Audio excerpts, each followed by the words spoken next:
आपले अध्यक्ष दयाशंकर तिवारी जी, सफाई कामगार आयोगाचे अध्यक्ष सतीश डागोर जी, या ठिकाणी त्यांनी दल बल सहित अखिल भारतीय सफाई मजदूर काँग्रेस ही आता भाजपमय केली, ते परमारजी या ठिकाणी उपस्थित आमचे सर्व वाल्मिकी सुदर्शन समाजाचे ज्येष्ठ नेते मंडळी आणि उपस्थित भगिनी आणि बंधूंनो, आज अतिशय आनंदाची गोष्ट आहे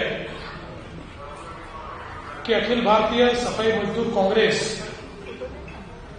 जी एक सफाई कामगारांच्या क्षेत्रामध्ये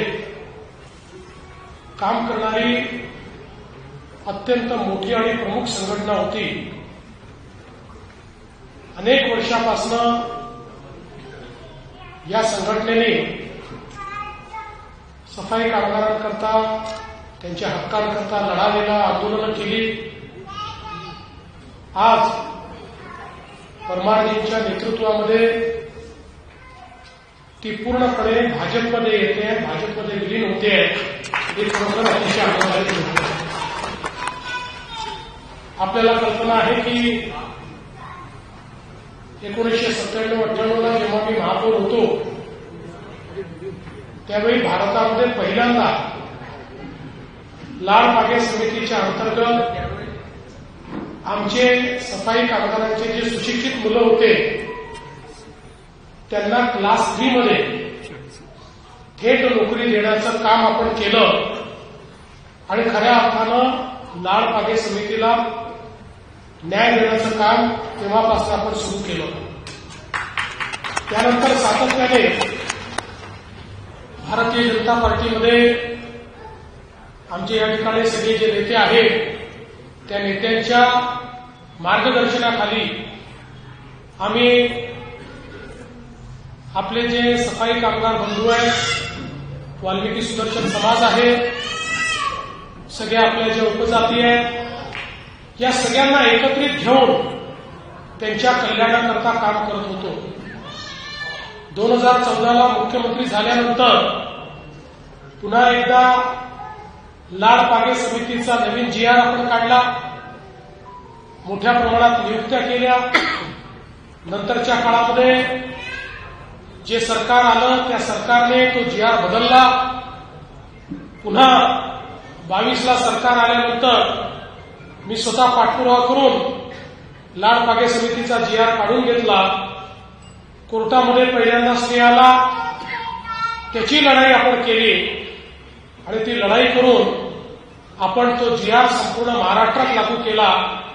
आणि मला आनंद आहे की नागपूरमध्ये तर आमच्या 400 सफाई कर्मचाऱ्यांना या लाल पागेच्या GRचा फायदा होऊन त्या ठिकाणी ज्यांचे ऐवजदार होते ते ऐवजदार देखील 4,407 आमच्या ऐवजदारांना त्या ठिकाणी महानगरपालिकेमध्ये त्यांचा समावेश करण्याचं काम हे आपल्या सरकारच्या माध्यमातून झालं. आणि आता नागपूर सहित सगळ्या महानगरपालिकेच्या आणि नगरपालिकेच्या क्षेत्रामध्ये टप्प्याटप्प्यानं हे काम आपण करतो आहोत.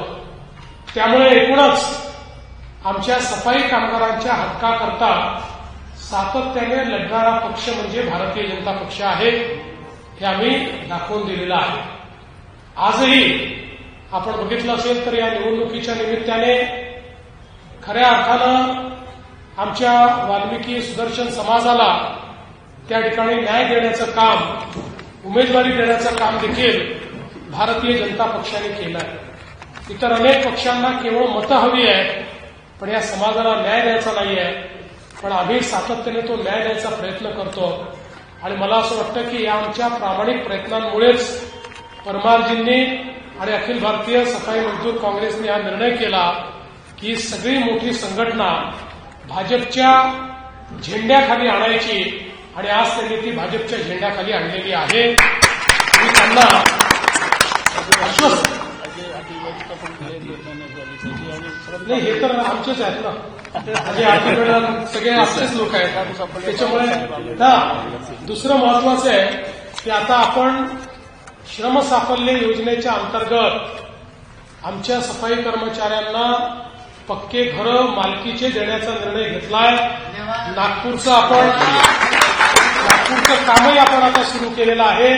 मुंबईमध्ये देखील आपण काम सुरू करतो आणि सगळीकडे आमच्या सफाई कर्मचाऱ्यांना त्या ठिकाणी मोफत घरं ही आम्ही देणार आहोत. मालकी हक्काची घरं आम्ही देणार आहोत.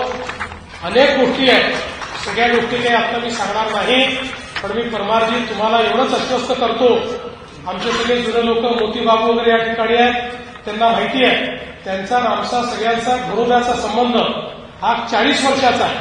त्यामुळे मी तर असं म्हणेन की आमच्या वाल्मिकी सुदर्शन समाजाच्या परिवारातलाच मी एक आहे.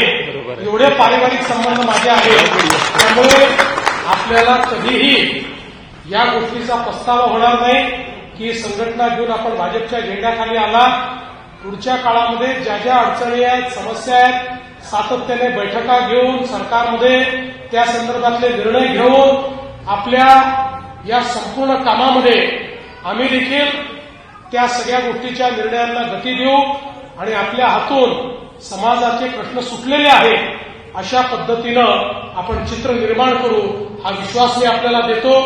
आणि निश्चितपणे आज पुन्हा एकदा आपल्या सगळ्यांचं, जे पोचले नाही आहेत त्यांचंही, कारण ते येणारच आहे, त्यामुळे जे पोचले नाही आहेत त्यांचंही या ठिकाणी भारतीय जनता पक्षामध्ये स्वागत करतो. आपल्या सगळ्यांचे आभार मानतो आणि माझे 2 शब्द संपवतो. धन्यवाद.